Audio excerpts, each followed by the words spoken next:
Van saliendo los chiquitos. Vamos abriendo nuestras Biblias donde tuvimos la lectura. Hermanos, le robé la lápiz a alguien. Ok.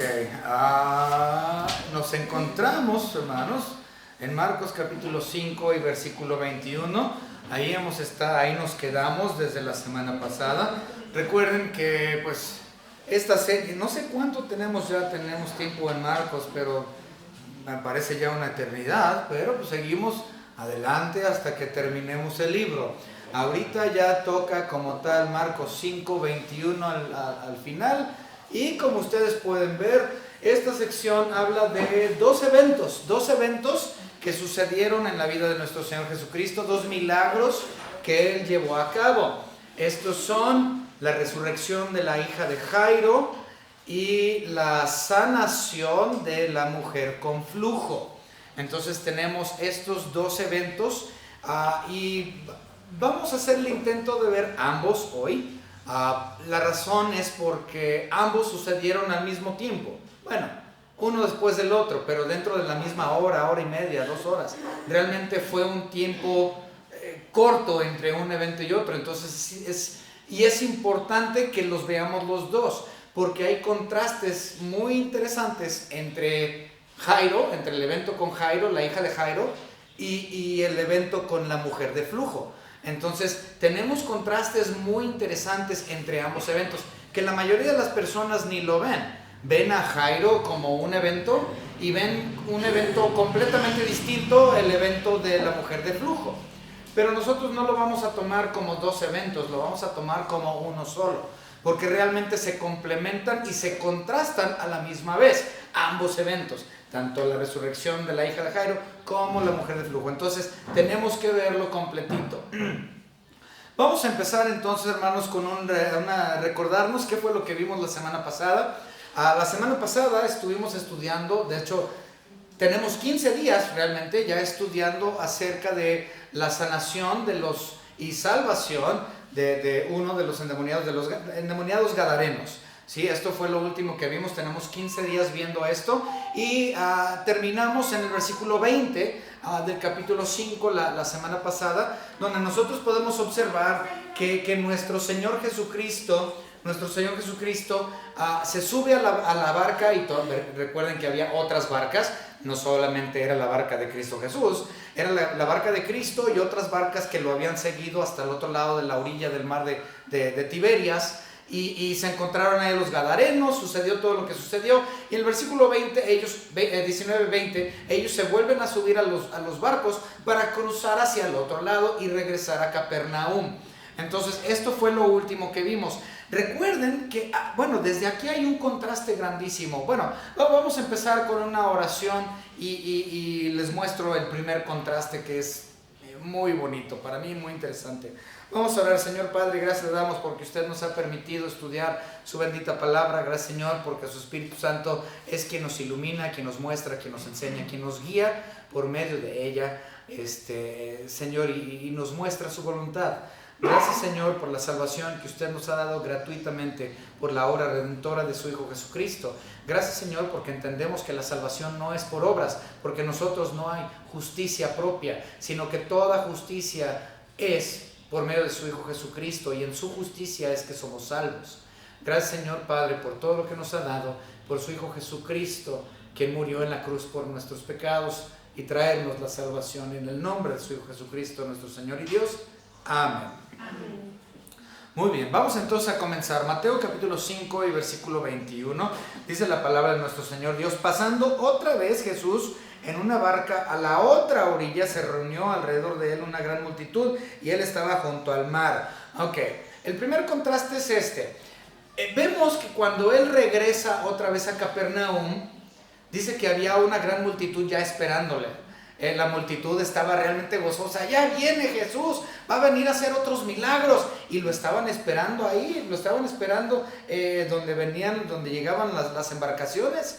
Ellos estaban ahí en la playa esperando que viniera del otro lado, porque ya tenía varias horas que había pasado estando allá, había ido a ver lo de los endemoniados. Entonces él regresa y ya hay una multitud. ¿Cuál es el contraste? Bueno, el contraste es que, recuerden, en el otro lado, en el lado de Gadara, es decir, en el lado de Decápolis, donde se encontraban, también ahí en la orilla, en la ribera del lago, había un grupo de personas también, una gran multitud.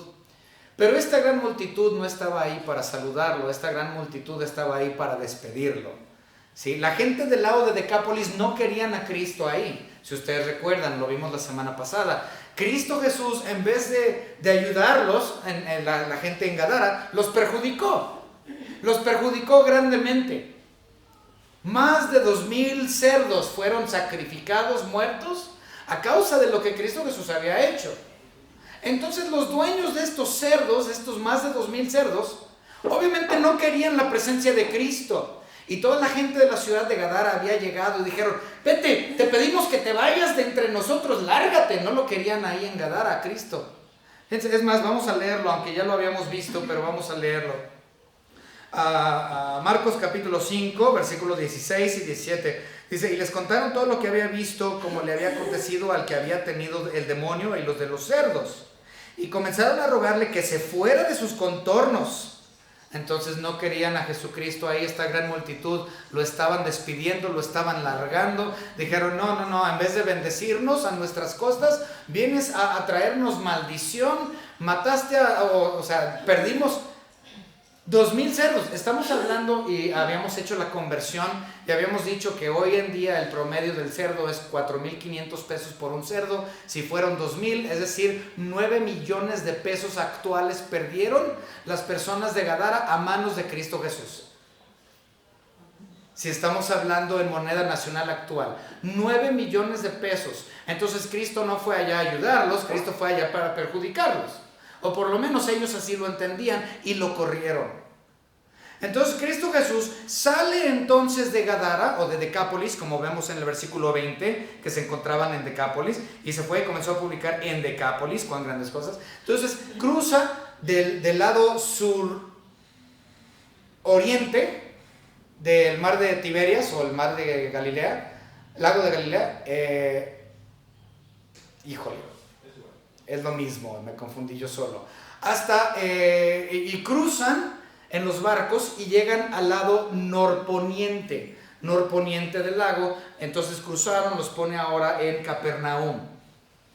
Muy bien, vamos a continuar. Entonces aquí estamos viendo todo lo que está pasando, y en el versículo 21 observamos que, en contraste a los que están en Gadara, a los que están en Capernaum, esa multitud quieren a Cristo Jesús, lo desean ahí, pero realmente su deseo no es porque le quieren conocer, sino porque ellos quieren ser beneficiarios de los milagros que Él produce. Realmente, de la gran multitud que se encontraba del lado de Capernaum, no estaban ahí porque realmente creían en Cristo o porque amaban a Cristo. Simplemente ellos querían ser un beneficiario de los milagros que Él daba. Muy poquitos de esta gran multitud realmente creyeron.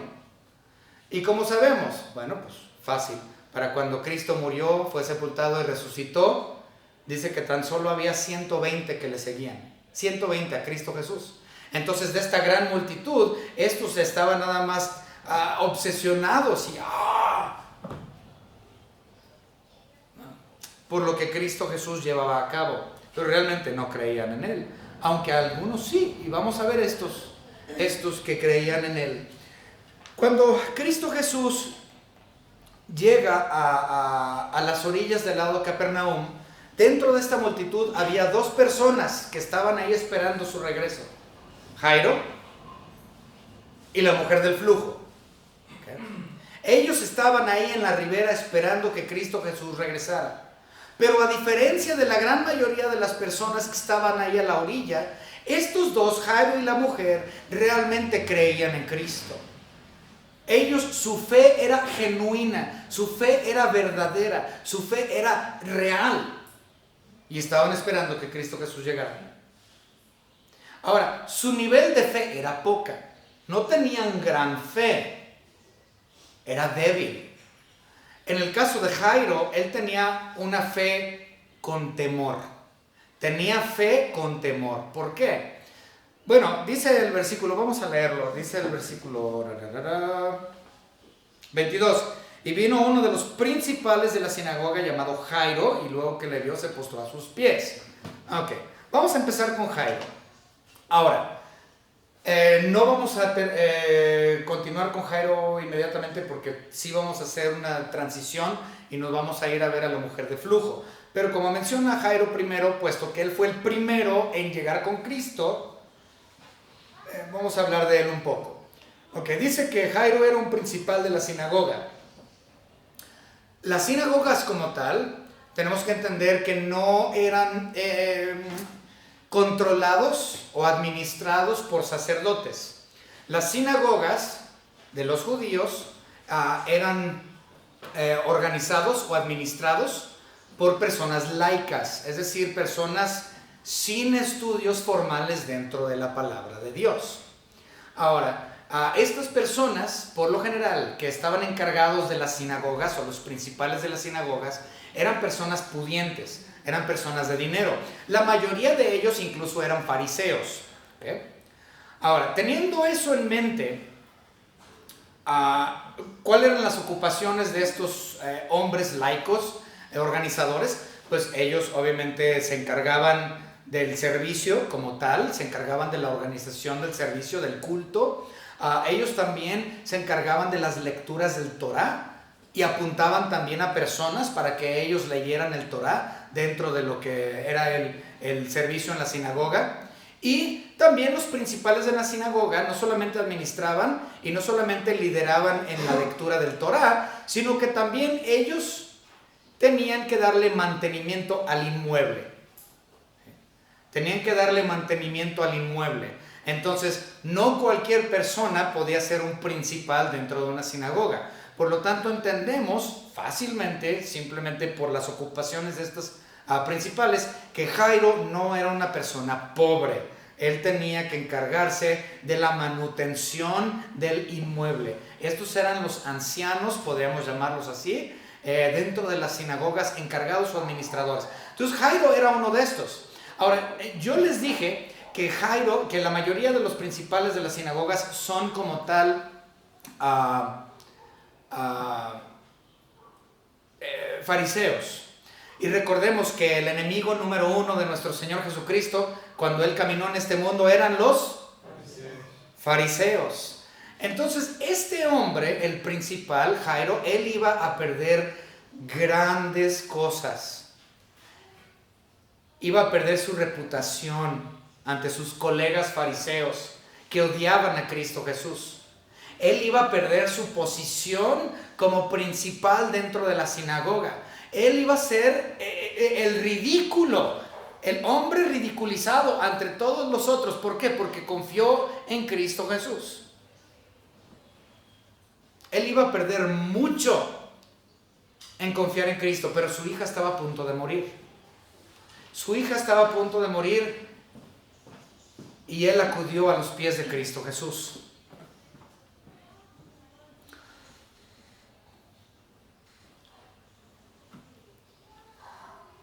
Bueno, voy a decir algo muy interesante aquí, que es una comparación o contraste. En cuestión a Jairo, bueno, lo voy a mencionar más adelante. No me quiero adelantar. Ok, vamos entonces a continuar. Entonces, Jairo como tal iba a perder todo, su reputación, sus amigos, sus amistades, su trabajo, todo lo hubiese perdido por seguir a Cristo. Entonces, él era una persona que tenía fe en Cristo, pero con temor, porque estaba arriesgando todo por su hija. Obviamente, nuestros hijos valen mucho más que nuestra reputación y todo lo demás que nosotros podemos. Si nuestros hijos están en peligro, todo lo demás no importa. En el caso de esta mujer, de este hombre, su hija de 12 años estaba a punto de morir. Eso es un contraste muy interesante entre la mujer de flujo y este hombre. A lo que me refiero es, Jairo estaba a punto de perder a su hija de 12 años que le había traído tanto gozo a su vida. Iba a perder a la hija que le trajo gozo por 12 años. En contraste, la mujer de flujo estaba a punto de perder una enfermedad que le había traído sufrimiento por 12 años. ¿Okay? Entonces, algo interesante. Jairo iba a perder a su hija que le había traído tanto gozo por 12 años, y la mujer de flujo iba a perder una enfermedad que le había traído sufrimiento por 12 años. Ok, vamos a continuar.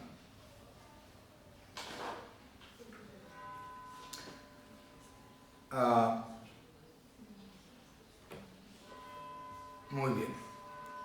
Dice el versículo 22, al final del 22, dice, hablando de Jairo, dice, y luego que le vio, se postró a sus pies.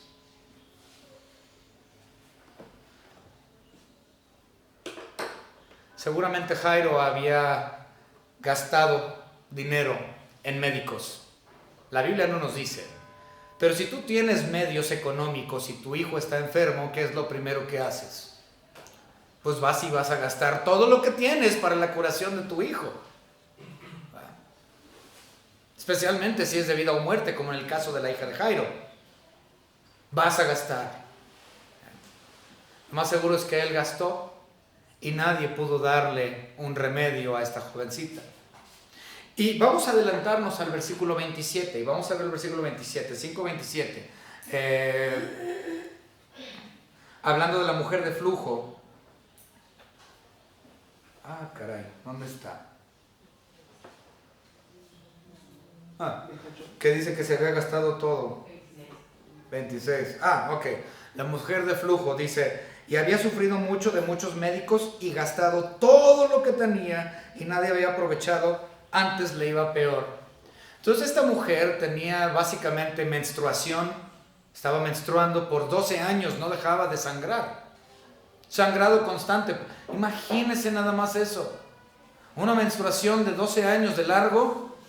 Ella ciertamente había ido a médicos, había tomado todos los medicamentos y menjurjes que le habían dado, y dice que antes lo perdió todo y le iba peor.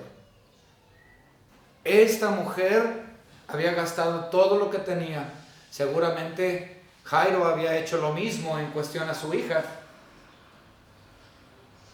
Pero tanto la mujer con flujo como también Jairo encontraron la solución a los pies de Cristo.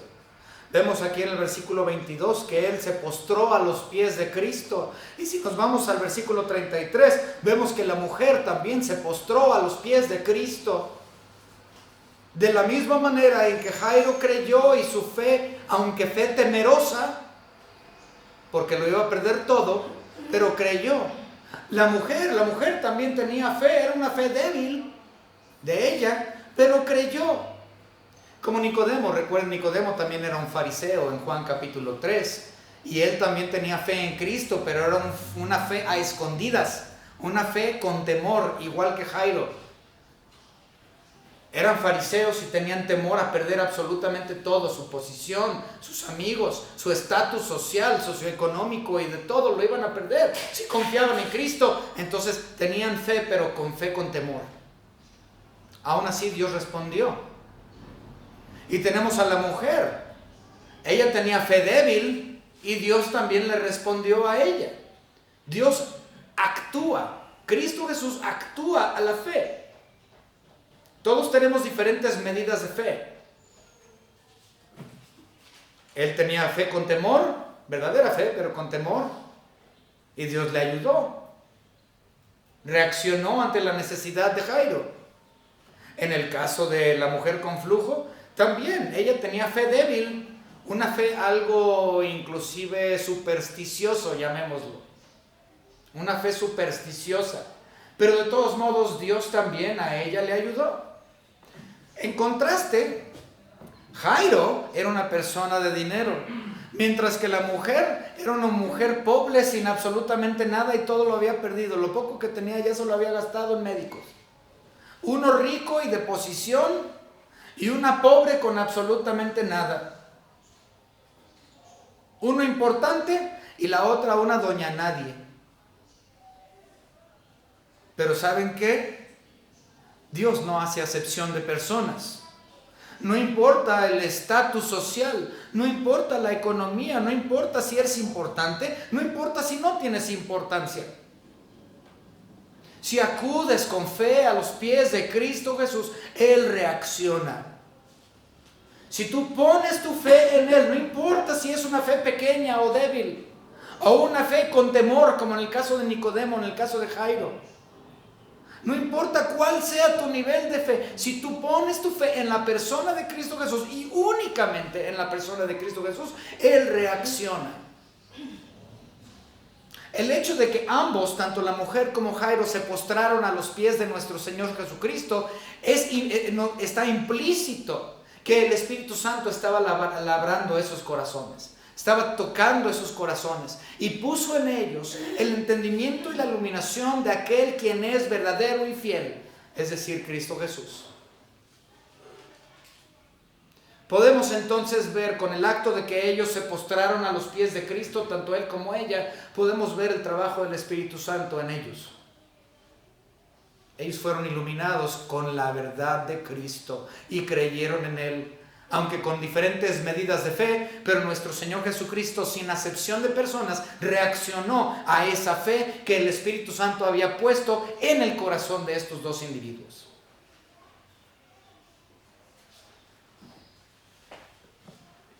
Muy bien, vamos a continuar.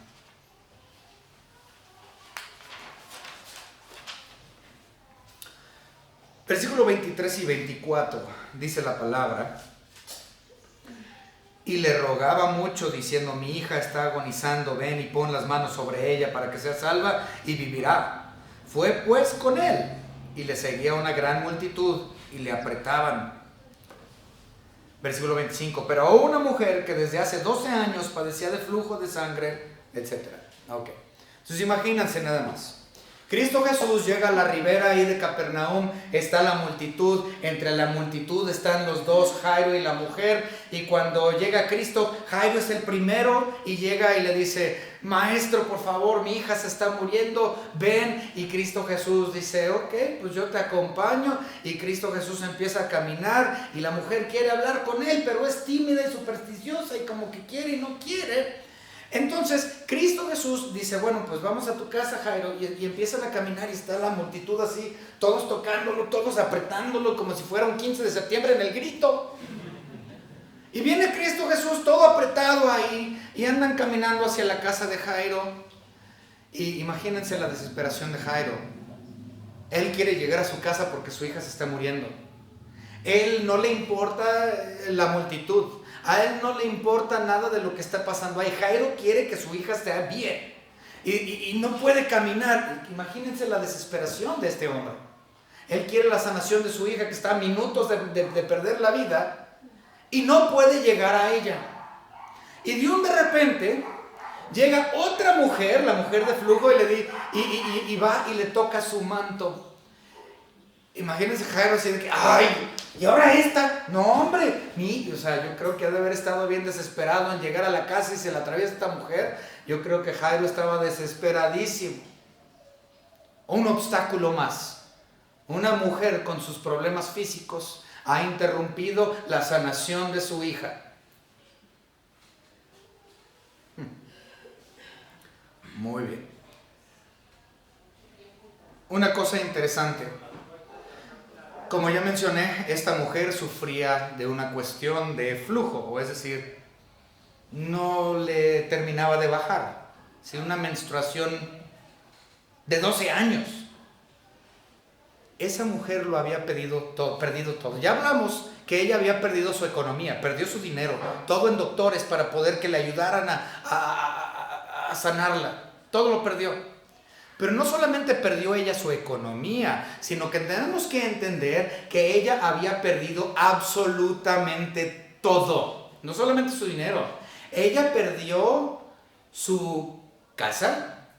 Ella perdió la comunión con sus hijos. Ella perdió la comunión con su esposo. Ella perdió el privilegio de poder estar en su propio hogar. Ella perdió absolutamente todo por estar menstruando. Y usted dirá, ¿y por qué? ¿Por qué? Pues porque era una ley que Dios había dejado en el Antiguo Testamento para los judíos. Hoy, nosotros los occidentales, se nos hace, ¡wow! No podemos creerlo.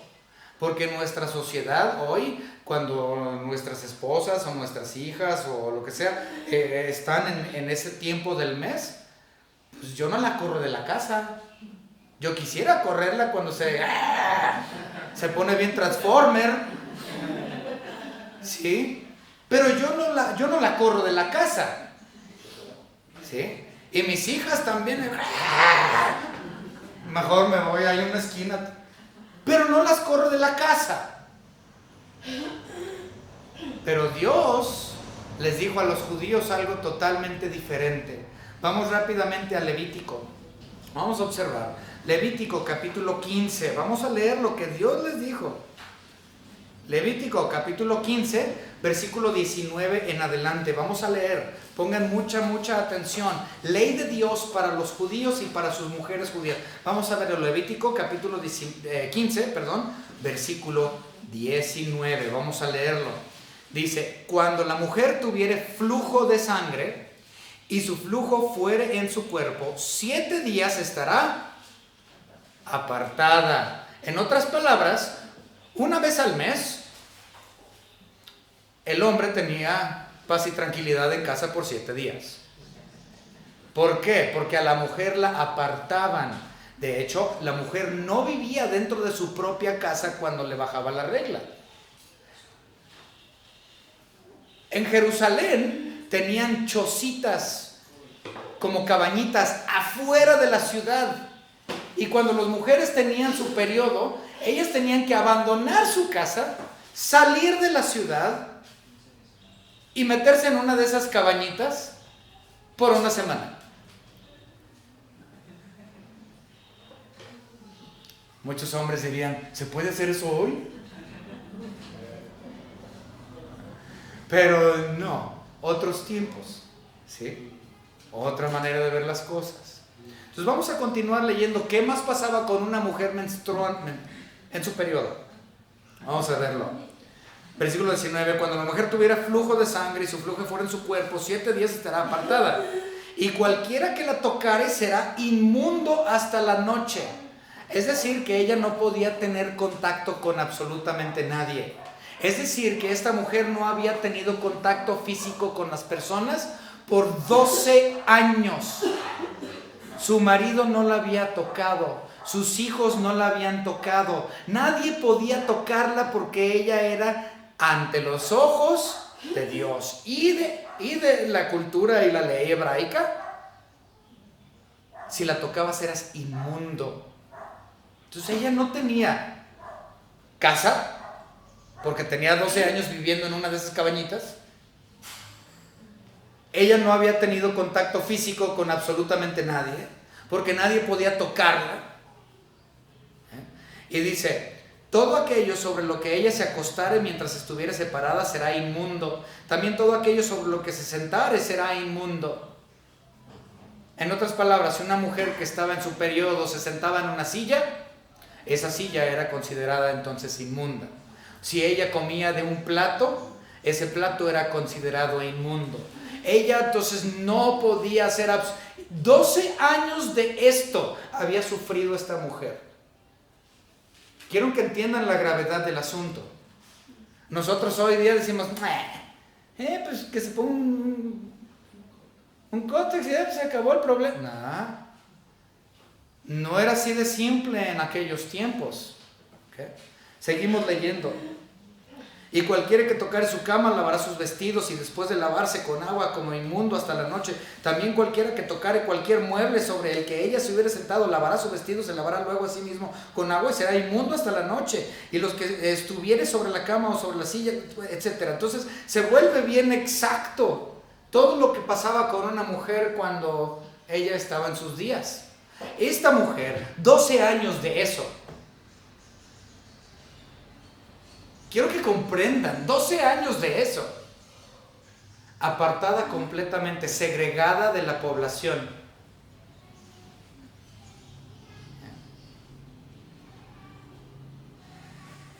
Ella quería estar con su familia, ella quería estar con sus seres queridos, ella quería el tacto humano, ella quería regresar a casa y no podía. Continuamos.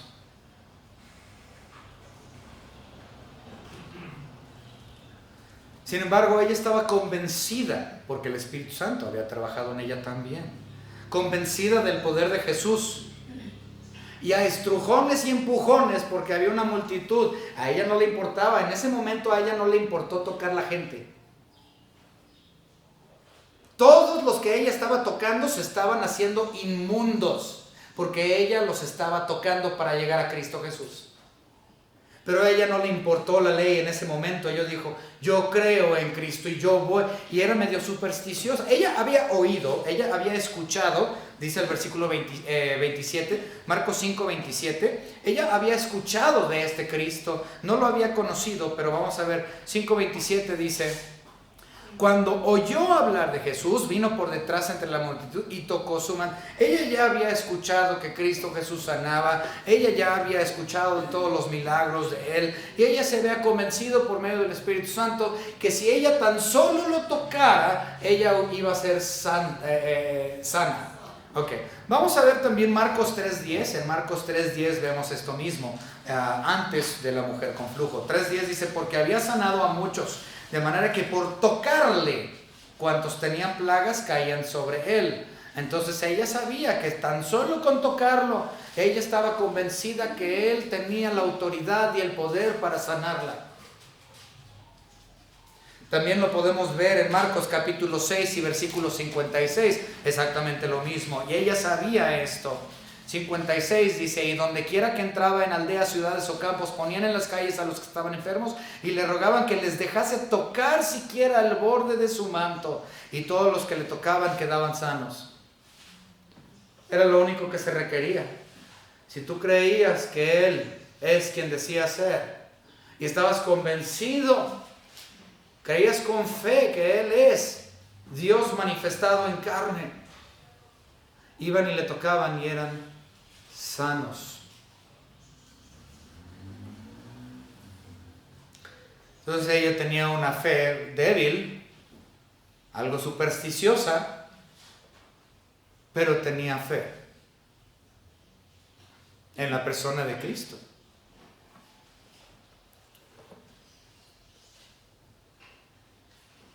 La intención de esta mujer era tocarlo en secreto e irse. Ella no quería ser reconocida. Imagínense, ese tema de la menstruación es un asunto muy personal de las mujeres. Eso es un asunto muy personal. Y la mayoría de las mujeres no quieren que ese tipo de cosas se hagan público. Las mujeres que tienen, o todas las mujeres, prefieren que eso sea algo privado. ¿A ti qué te importa? Esto es lo mío, ¿no? Esa es la realidad de las mujeres. Pero cuando ella lo tocó, Cristo Jesús, dice la Biblia, que sintió el poder que había salido de Él para sanarla a ella. Y voltea y dice, ¿quién me tocó? Yo creo que ella se ha de haber puesto roja, ay, no. Ay, no, ya van a saber, no, hombre. Yo creo que no sabía ni dónde esconderse. Y Cristo Jesús hizo el asunto de ella público. Y entre todos dice, a ver, tú. Híjole, un asunto privado lo hizo público. ¿Qué no hubiera sido mejor que Cristo Jesús se lo mantuviera callado y que dejara que la mujer viviera su vida en anonimato? Muchos dirían, pues, sí, ¿no? ¿Por qué lo hizo público? A una cosa tan privado para las mujeres. Y Cristo Jesús, mira, hizo un asunto privado público. ¿Quién me tocó? Hijo, yo creo que ella se haber sentido así de que...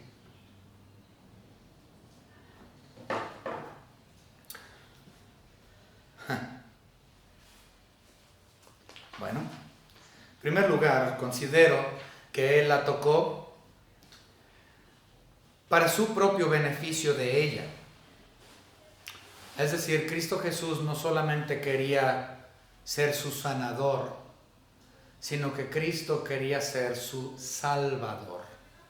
Cristo quería que ella comprendiera que Él quería conocerla y tener una relación con Él.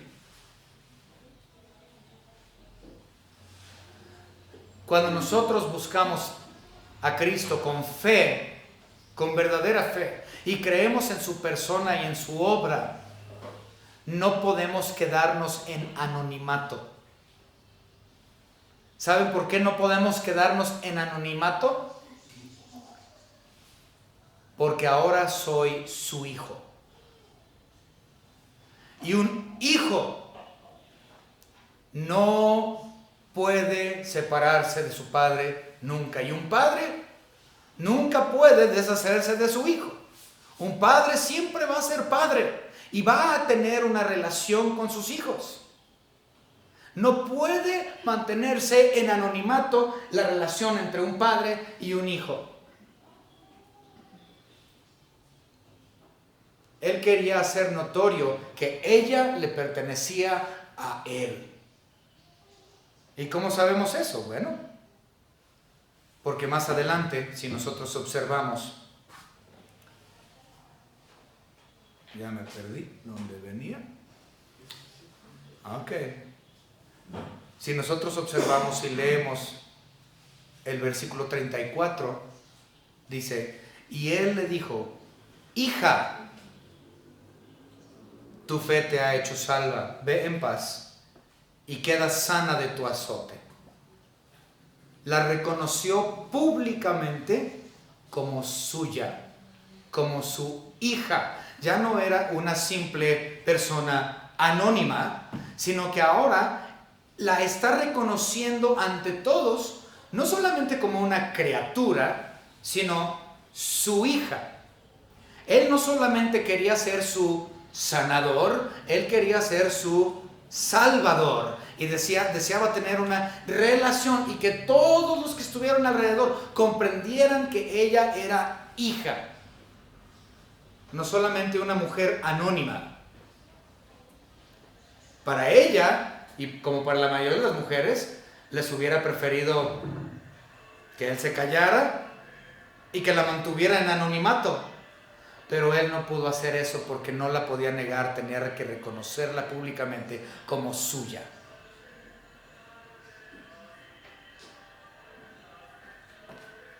Me cierran la puerta, por favor.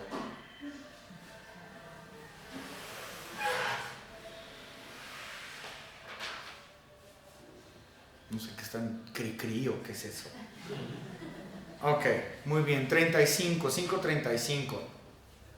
Mientras él aún hablaba, vinieron de la casa del principal de la sinagoga, es decir, Jairo, diciendo, tu hija ha muerto, ¿para qué molestas más al maestro? Yo creo que Jairo estaba ahí, esperando, paciente.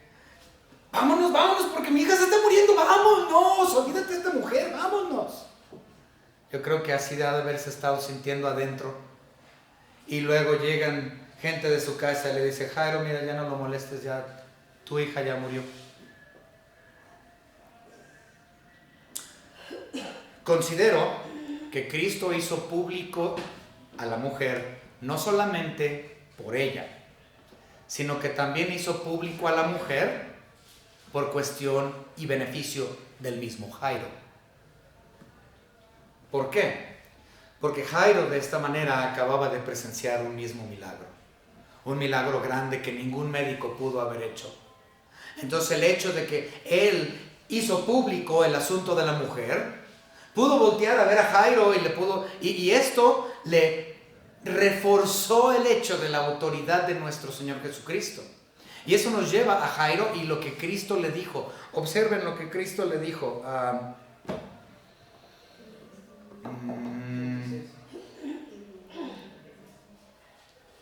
36, pero Jesús luego que oyó lo que se decía, dijo al principal de la sinagoga, no temas, cree solamente. Le dijo, mira, tú acabas de ser testigo ocular de lo que sucedió con esta mujer. Te pido entonces que sigas creyendo. En el griego, ahí que dice cree solamente, en el español no es igual, pero en griego la idea es que continúes creyendo.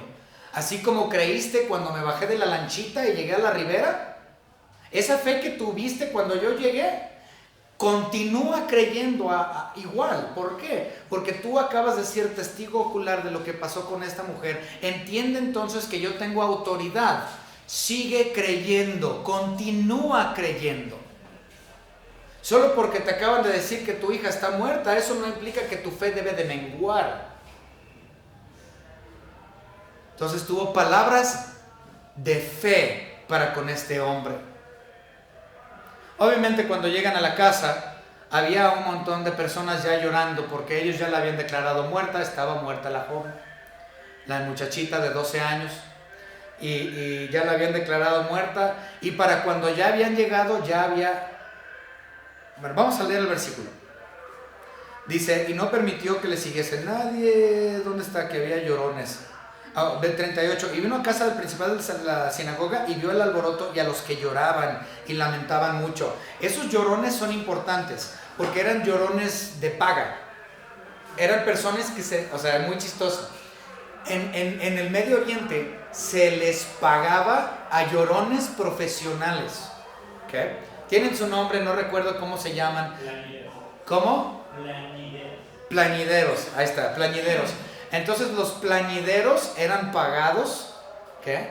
Para llorar en los funerales.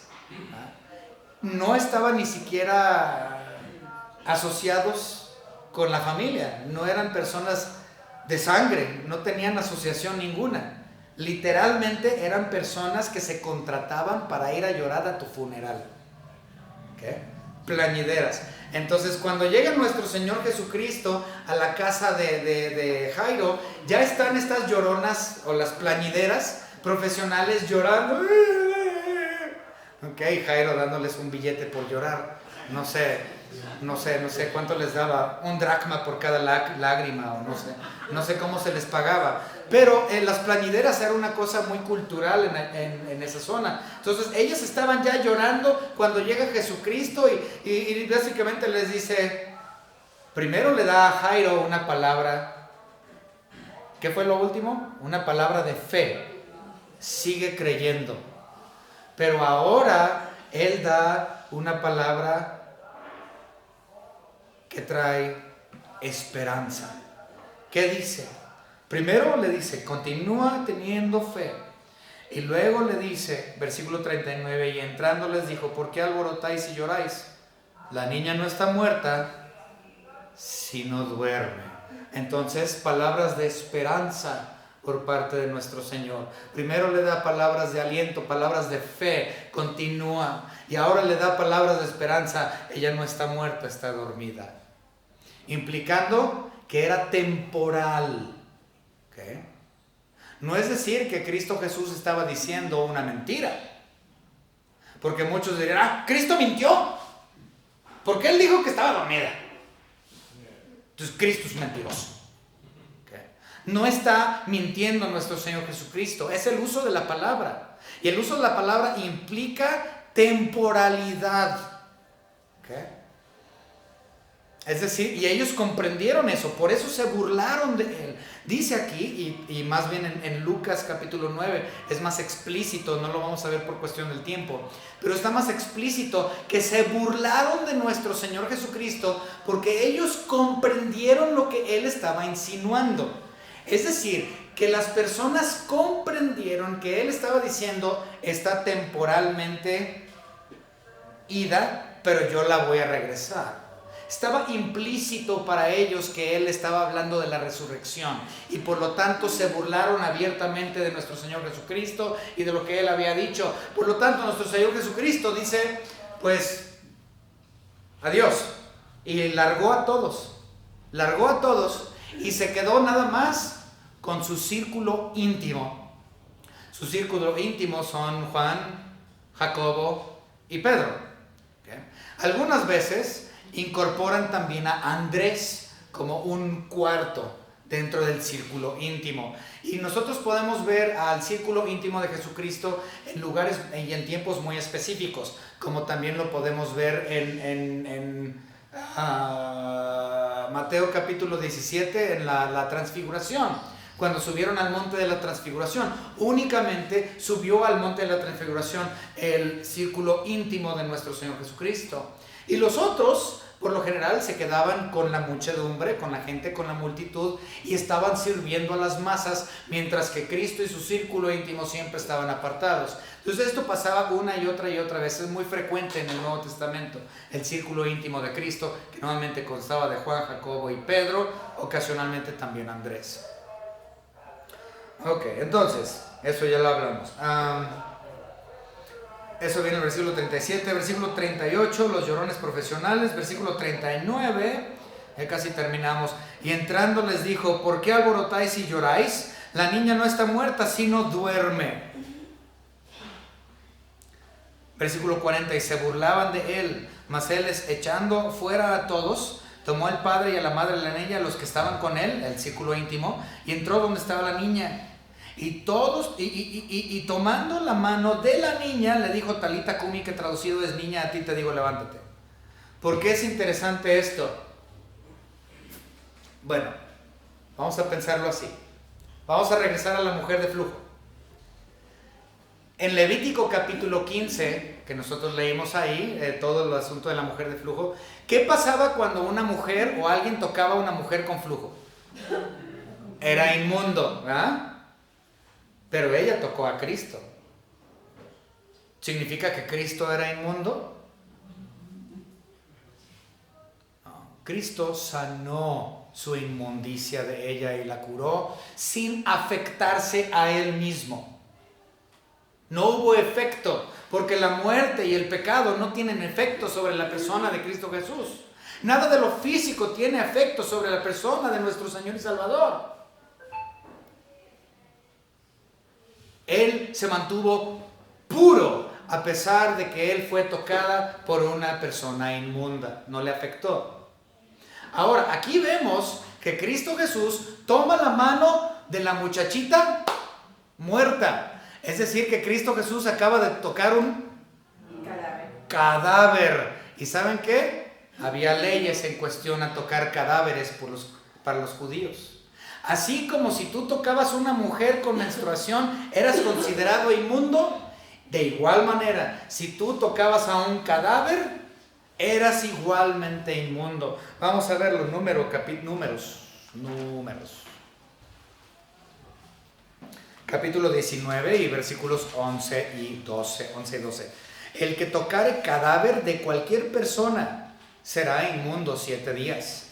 Al tercer día se purificará con aquella agua, y al séptimo día será limpio. Y si al tercer día no se purificare, no será limpio al séptimo día. Entonces es claro, los judíos no podían entonces tocar un cadáver, ni podían tocar a una persona en menstruación. Y nuestro Señor Jesucristo hizo las dos cosas el mismo día, un par de minutos entre uno y el otro, pero nuestro Señor Jesucristo no fue inmundo. Él es el puro, el santo, el perfecto, en el cual no hay nada de pecado, que no puede ser afectado por aquellas cosas que Él mismo ha creado y Él mismo ha hecho puro. Ciertamente no puedes llamar inmundo a lo que Dios ha declarado puro. Esto es lo que le dijo Pedro en cuestión a la dieta. Pero es lo mismo aquí. Él hizo a esta mujer pura y Él resucitó al cuerpo de esta niña, y Él mismo es el santo y Él mismo lo llamó puro. Él no fue afectado ni por tocar a la mujer ni por tocar el cadáver de la niña. Jesucristo es Dios. Vamos a terminar, ya casi. 41. Talita Kumi, que traducido es: niña, a ti te digo, levántate. Y luego la niña se levantó y andaba, pues tenía 12 años. Y se espantaron grandemente. Dice, versículo 43, pero él les mandó mucho que nadie lo supiese y dijo que se le diese de comer. Imagínense, una niña se acaba de despertar de una muerte, se levanta y, mamá, tengo hambre.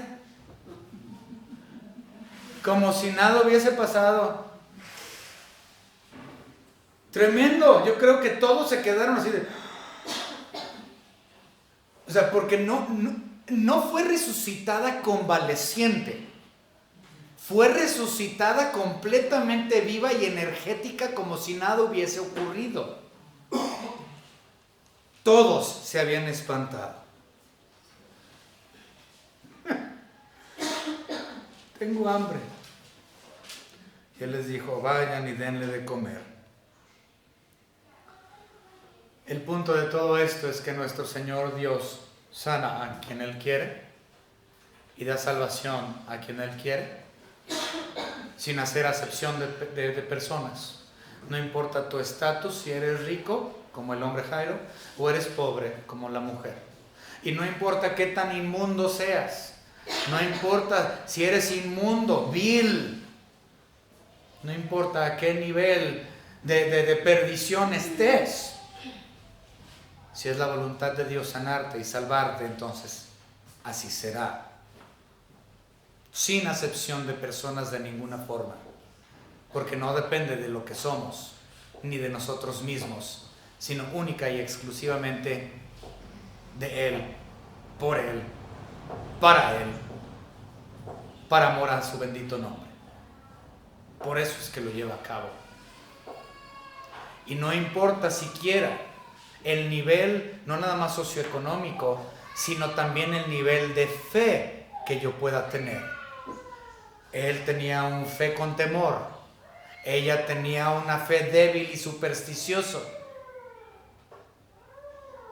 Pero esa fe fue traída por parte del Espíritu Santo. Y por medio de aquel quien obró en el corazón de estos dos individuos, Cristo Jesús reaccionó y les sanó y les salvó. Tanto la mujer con flujo como considero que Jairo también, a partir de ahí, proclamaron el nombre de nuestro Señor Jesucristo. Y lo más seguro es que Jairo lo perdió todo en cuestión material, pero ganó todo en cuestión espiritual. Y la mujer también, ella ya lo había perdido todo y ahora lo estaba adquiriendo nuevamente todo. Espero que esto haya sido de bendición para ustedes y entiendan por medio de esto la misericordia y la grandeza y la voluntad de nuestro Señor Jesucristo para salvar a quien Él desee.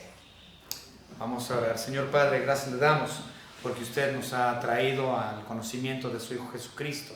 Gracias, Señor, por su Espíritu Santo que obra en la vida de nosotros. Gracias, Señor, por esa fe que usted nos ha dado a cada quien, diferente medida de fe. Pero gracias, Señor, cuando su Espíritu Santo manifiesta esa fe y la deposita en la persona de Cristo Jesús para la salvación de nuestras almas. Gracias, Señor, por el ejemplo de esta mujer y de esta jovencita, la hija de Jairo. Y ciertamente, Señor, porque por medio de la obra que usted hizo en la vida de ellas, podemos ver su grandeza, su poder, su autoridad y su deidad. En el nombre de nuestro Señor y Salvador Jesucristo, nuestro Señor y Dios. Amén.